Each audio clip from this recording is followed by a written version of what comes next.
Dennis John Kucinich is a Democratic candidate for the governor of the state of Ohio. I was born in Cleveland, the oldest of 7. My parents never owned a home, so as the family expanded, we kept looking for places to rent.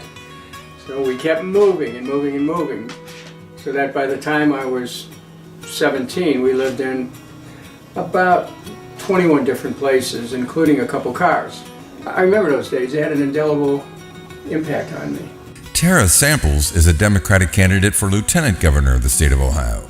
I was born on Beard Street, small street in East Akron.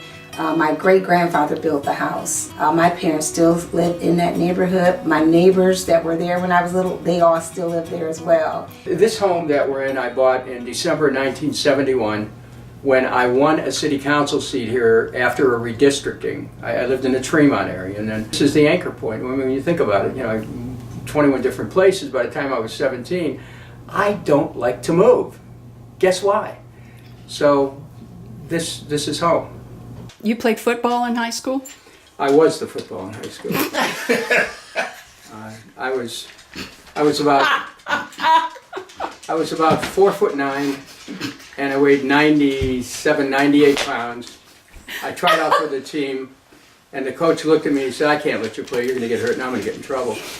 And I said, "I want to play." I mean, I wanted to play, and I said, "Let me play. Let me show you I can play." So he said, "I'll let you in a scrimmage. Let's see how you do." I got the ball and I ran, and somebody hit me low, and I went up in the air like a rabbit that had been shot, okay, and people converged on me and piled down, and there were some people in the stands who thought maybe I was dead. But, I was at the bottom of the pile, and I got up confidently, nonchalantly, flipped the ball back, and then I went onto the field to guide the offense, and did we get clobbered? Oh my God. I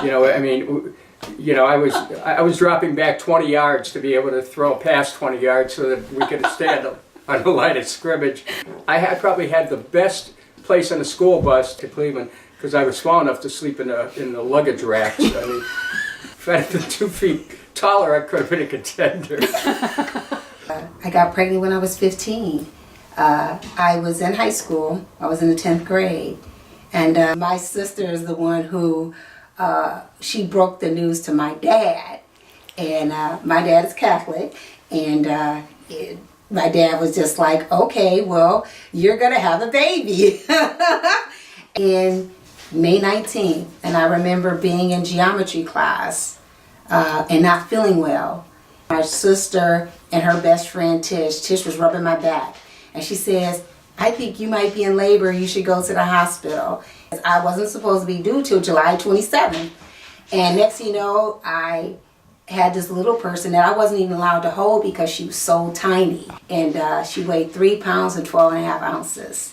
And Ryan is 30 years old today, married and has 4 kids of her own. But I grew up really fast. And I understood that it was time for me to be a mom. There was no more, wasn't going to any school dances, wasn't going to be playing basketball anymore, and I loved basketball. But I also played softball, and I will tell you, my dad said he would not let me stop playing softball. And so, I'm trying not to cry about that. I love my dad so much. Aww. Because he still let me be a teenager, even though I have babies. How did it feel to win that first election? What was that moment like? Apparently the election was so close, the people who were counting the votes on behalf of the councilman kicked out our witness, and then boarded up the windows with lunch tables and barricaded the door, and they were going to make up the difference. So we called the Board of Elections, who then called the Cleveland police that sped over there. They wouldn't open the door. So one of my campaign workers tore the door off the hinges. The police rushed downstairs, put everybody under temporary arrest, impounded the ballots. It was like a Elliot Ness bootleg raid, and I won by 16 votes. I just remember just watching TV with my grandmother and watching these law shows, and I'm like, I'm going to be a lawyer, and then I'm going to go to Washington, D.C., and I'm going to make laws. I ended up going to Akron U. I didn't go immediately, of course, because I had a family.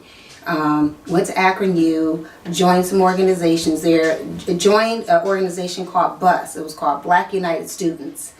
And just being involved with that movement and seeing all the things that they were doing around campus that really related to social justice, and being aware of the political process, and it just was like, okay, this is really what I want to do. America's youngest mayor, on a promise to save the electric system, and my first act in office was essentially to cancel the sale.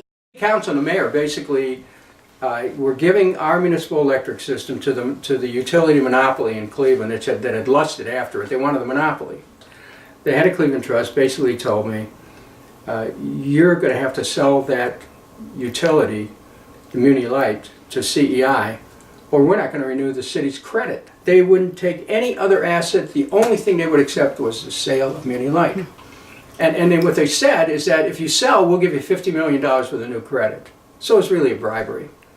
I said no. The city went into default. The drumbeat from the corporate community was blame Dennis, and people did, and I lost the next election. Well, in 1993, I had a reporter call me and he said, hey, this electric system's expanding and it wouldn't even exist if you hadn't made the right decision, and they're saying you're right, and what do you think? And I said, well, I know I was right then. And you just make your decision, you accept the consequences, because that's the way life is. And, you know, were there risks in the position I took? Look, I had 3 assassination attempts. You know, one, bullet came through the wall over there, and I had just moved and it missed my head. You know, when you take on these interests, you can take a chance. But I had to decide what I stood for. I can't be intimidated. I mean, if you represent people, represent them. But you have to do it fearlessly. I remember talking to Attorney Parms about me running for office one day, and him just encouraging me to do it and introducing me to people that could probably open those doors for me. My family members and a couple of my friends, it wasn't a lot of us, maybe 5 or 6 of us, we knocked on over 8,000 doors for my election. Just knocked on it. One of my friends actually got a gun pulled on him. He said, honey, I love you, but I'm never coming over here again.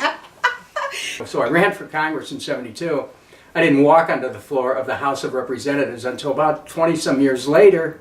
On my 5th try, I got elected. I have to say my life journey has brought me to this very moment. I think the struggles of being a teen mom, I was told I didn't matter, and that there wasn't a seat at the table for me. That struggle that we went through, I think, prepared me for this moment. I tell you, there is no greater feeling.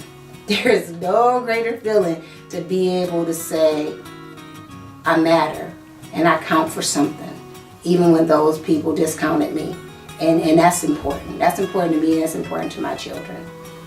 With all the experience I've had as a city councilman, clerk of the Cleveland Municipal Court, mayor of Cleveland, state senator, 8-term member of Congress, presidential candidate, being involved internationally all the way to this neighborhood, I can tell you, I am ready. And if people want someone who's independent-minded, who has the ability to take a stand, who isn't afraid, who understands what people go through, as my running mate does, we are ready. And if you want somebody who's ready, let's make it happen. Join the progressive wave. Dennis Kucinich for Ohio's governor.